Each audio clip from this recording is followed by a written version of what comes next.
Hello everyone, कैसे हैं आप सभी। उम्मीद करता हूं सभी स्वस्थ होंगे, मस्त होंगे, आपकी पढ़ाई भी सुचारू रूप से चल रही है। प्यारे बच्चों, आज के इस सेशन में हम लोग हिंदी शब्दकोश सीखेंगे कि हिंदी शब्दकोश के अनुसार हिंदी वर्णमाला कैसी होती है। जैसे कि आप लोगों ने पढ़ा होगा, आप लोगों ने जैसे ही 9 से लेकर या 12th में या 1 से लेकर के 12th क्लास में पढ़ा होगा, तो आप लोगों ने क्लास टीचर सुना होगा, Amit 1 roll number, Bablu 2 roll number, Chetan 3 roll number, Deepak 4 roll number, elephant 5 roll number. ऐसे कैसे बांट दिया उन्होंने, क्रम वाइज कैसे बांट दिया, तो वो इंग्लिश अल्फाबेट्स के अनुसार। ऐसे ही हिंदी की भी एक वर्णमाला होती है जिसे शब्दकोश कहते हैं।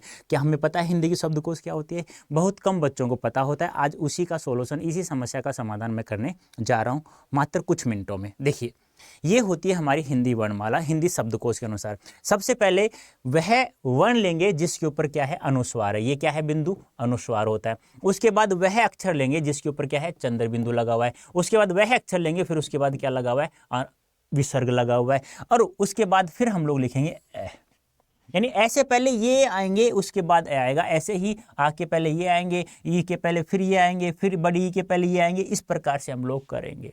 ऐसे ही ये ध्यान रखना है, कै के बाद हम लोग छ को लिखेंगे, जय के बाद हम लोग घ को लिखेंगे, तय के बाद हम लोग त्रय को लिखेंगे, और शय के बाद हम लोग श्रय को लिखेंगे। अब सवाल कैसे पूछा जाता है? सवाल ऐसे पूछा जाता है, जैसे कुछ नाम दे देगा, जैसे अंगूर, अनाज, अमरूद, ठीक है, हाँ, अमन, अर्जुन, ऐसे। अब आपसे पूछा जाएगा कि बताइए 1 रोल नंबर किसका है, 2 किसका है, 3 किसका है, 4 किसका है, 5 किसका है। तो उसके लिए हम लोगों को क्या करना पड़ेगा, सबसे पहले हमें इसका टुकड़ा करना पड़ेगा, वर्ण विच्छेद करना पड़ेगा। ऐसे ग में क्या जुड़ा हुआ है, दीर्घ उ, फिर रे में क्या जुड़ा हुआ है, ए जुड़ा हुआ है।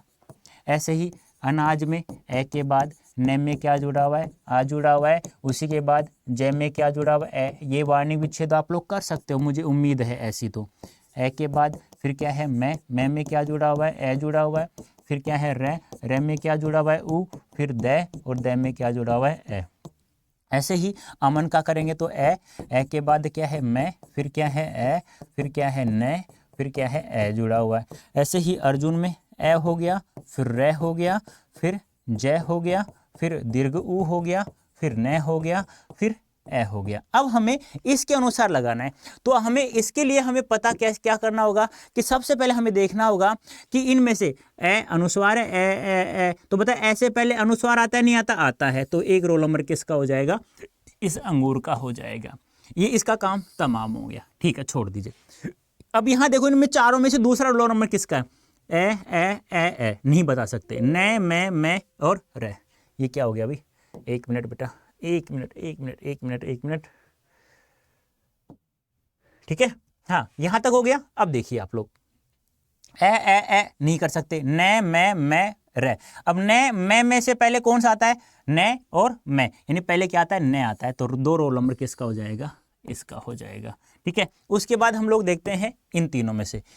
अब यहां मैं रे, पहले मैं आता है, तो मैं देखो, ये भी समान है, ये भी समान है, ये भी समान है, ठीक है। उसके बाद न और रे में से देखिए पहले कौन सा आता है, तो पहले न आता है। तो 3 रोल नंबर इसका हो जाएगा, 4 रोल नंबर इसका हो जाएगा, और 5 रोल नंबर इसका हो जाएगा। बोलो, आई बात समझ में? ऐसे ही मान लो मैं आपसे दे दूं, ऐसे बताइए, क्षेत्र, हाँ, आप लोग मुझे बताना है, कक्षा, कर्म, काम, काज और कमल। इनमें सबसे पहले रोल नंबर किसका होगा? हाँ, ऐसे ही सबसे पहले हम लोग क्या करेंगे, सबसे पहले हम लोग वार्णी विच्छेद करेंगे, इनका टुकड़ा करेंगे। जैसे 6 किससे बनता है, कै, धन, शय, धन, इसमें ए जुड़ा हुआ है, फिर तय, धन, रे, धन, ए। ऐसे टुकड़ा करना होगा। ऐसे कै का टुकड़ा करेंगे तो कै, धन, ए। ऐसे छा का टुकड़ा करो तो क्या हो जाए, कै, धन, शय, धन, आ। ऐसे मत कर देना गलती से, कहीं ऐसा कर दो ना तो लोग 6 धन आ, गलत हो जाएगा, ध्यान रखना। हमें 6 का टुकड़ा आना चाहिए। तो ऐसे वार्निंग विच्छेद करेंगे, फिर इस शब्दकोश के अनुसार उन्हें देखेंगे कि सबसे पहले कौन सा वर्ण आता है, उसके बाद कौन सा। इस प्रकार हम लोग उन्हें 1 2 रोल नंबर, 3 रोल नंबर, इसके अनुसार हम लोग सेट कर सकते हैं। तो उम्मीद करता हूँ आपको बहुत अच्छे समझ में आ गया होगा। कमेंट बॉक्स में अवश्य बताना समझ में आया या नहीं आया। तो इसको पढ़ के जाना, यहाँ से एक सवाल अवश्य पूछा जाएगा, ठीक है प्यारे बच्चों, तो अभी के लिए इतना ही। धन्यवाद, थैंक यू सो मच।